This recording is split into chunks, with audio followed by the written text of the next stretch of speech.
Айша анамызбен бір оқиға болған кезде Айша анамыз айтады, менің кезегім еді, пайғамбарымыз саллаллаху алейхи вассалам түнде үйге кірді, сосын мен ұйықтап жатқандай болдым дейді. Пайғамбарымыз киімін, жаңағы көйлегін шешіп, аяқ киімін қойып, сөйтіп жантайды дейді. Сосын мен ұйықтап жатыр деп ойладым, қайтадан киімін киіп, тәпішкесін, жаңағы аяқ киімін киіп, есікті ақырын ашып, мені оятып алмайын деп ақырын жауып шығып кетті дейді. Мен де тұра салдым дейді, тұра сала дейді, киімдерімді киіп, орамал түгел нәрсені кидім де артынан ердім дейді. Сол жаңағы қызғаныш. Сол нәрсені Айша анамыз тәрбиелік мақсатта айтып жатыр да. Сөйтіп артынан жүре бердім, пайғамбарымыз салсам, Мединада, пайғамбарымыз үйінің қасында, Медина мешітінде болғандар біледі, Бақиқ деген қабірстан бар. Сол қабірстанға кірді дейді. Сөйтіп қабірстанда ұзақ тұрды. Сол жерде дұға жасады дейді. Қолын 3 мәрте көтергенін көрдім дейді. Сосын бір кезде кері бұрылды. Мен де кері бұрылып, тесте жүріп келе жатқан сияқты мен де тез жүгіріп, бірінші үйге кіріп кеттім. Сөйтіп жата қалдым дейді. Сосын жаңа пайғамбарымыз салсам үйге кіріп келді да, ей Аиш. Аиша деген өзінің аты Айша. Аиш деген енді бізде мысалы Айшажан деген сөз. Ей Айшажан, жаңағы сен емес пе менің алдымда қап-қара болып көрінген дейді. Сіздің алдыңызда ма? Деп сұрайды. Айта алмайды ғой. Сосын айтады, не қазір айтасың маған? Не бәрібір маған Алла айтады дейді оны. Иә мен ғой дейді. Қызғандың ба дейді. Мен секілді адам, сіз секілді адамды қызғанбай ма дейді. Сосын жаңағы қатты қызғандым, басқа әйеліңізге қарай шығып кеттіңіз ба деп дейді. Сосын кәдімгі қызғаныш бүйтіп жеңіп келатыр дейді мені. Айша анамыз айтып отыр да. Сосын пайғамбарымыз салсам кеудемнен бүйтіп басып қалды дейді.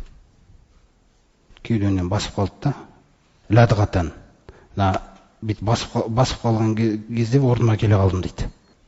Сосын бірден айтты, ақот шайтан неке жәәтіл. Шайтаның ғой келгені деген. Мына сөз не үшін? Осы сөз қарабаңыздар. Қаринды шайтан деп атаған. Шайтаның ғой келген дейді. Біз осындай сөзді көтере аламыз ба? Шайтаның ғой жаңа боқтатқан, шайтаның ғой жаңа айтқызған дейтін болсақ. Айша анамыз көтереді. Ол бізде қызғанғаны болмаса, мына сөздерді көтереді екен. Сонда жаңа сөз шайтаның ғой келіп кеткен деген кезде, амағия шайтан я Расулалла, сонда менімен бірге шайтан бар ма, Аллахтың елшісі? Нағам, әрине. Уамаға күллі инсан, әрбір адамның қасында бар ма шайтан? Әрбір адамның қасында бар. Уамағака, уамағи.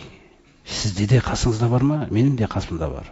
Валакин Аллах ағанани алейхи. Бірақ та Аллах тағала маған жәрдем берген дейді, оған қарсы.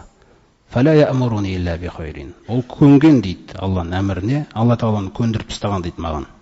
Ол маған жақсы нәрседен басқа нәрсені айтамайды дейді. Көрдіңіз ғой? Бізде де сөз, ежелдік сөз, жының кеп тұр деген сөз. Дұрыс нәрсе ол. Көрдіңіз? Соны келтірмеу керек. Сол нәрсе ол. Жаңағы шайтан жыннан ғой. Жаңағы қорин, жының кеп тұр деген нәрсе сол. Айтқым кеп тұр, айтып тастағым кеп тұр деген сөздердің бәрі сол. Сол жаңағы жақтан келеді. Оны ләммә деп айтаған пайғамбарымыз саллаллаху алейхи ва саллям, ләммәту шайтан, шайтанның сыбырлауы дейді. Ол нені сыбырлайды деген кезде, ләиғадун бишшарри. Ол әрдайым жамандықты сыбырлайды дейді. Сосын жамандықты уәде береді дейді. Садақа берейін деп жатсаң, ойбай не істейді, оны көп беріп жатсың ғой деген нәрсені айтады ол. Жартысын алып қалсашы деген нәрсені. Сондай ойлар келіп қалса, біліңіз қай жақтан келіп тұрғанын. Жартысын алып қаш деп ешқашан айтпайды жаңа періште. Өйткені періштенікі де, ол да сыбырлайды дейді. Ләиғадун бил хайри. Ол жақсылықты сыбырлайды дейді. Бере сал. Бер деген нәрсені. Екеуі де сыбырлап жүреді екен бізге. Фәмән уәжәдә, жаңағы періштенің сыбырлаған кімде-кім байқап қалса дейді. Яғни мысалы садақа берейші деген нәрсе. Бір жерге бара жатып, бір садақа берейінші, жаңағындай берейін деп жатқан кезіңде бер деген сондай бір жүрегіңіз бір керемет былай жақсылыққа қарай кетіп бара жатқан. Кім осыны байқап қалса дейді, фалияхмидилля, Алланы мақтасын дейді дереу. Альхамдулилля деп айтсын дейді. Періштенің жаңағы сыбырлауында періштеге мақтауды қажет етпейді екен ол. Мен ол үшін істемеймін дейді. Бұл әмірім, Алла тағала бұйрығы тек. Сыбырлайын болды, бірақ Алланы мақтау керек екенбіз. Оған солын айтты. Альхамдулилля деп айтсын дейді.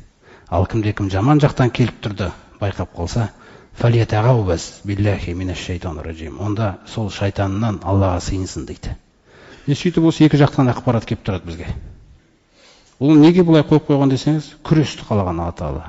Күрес. Айша анамызбен бір оқиға болған.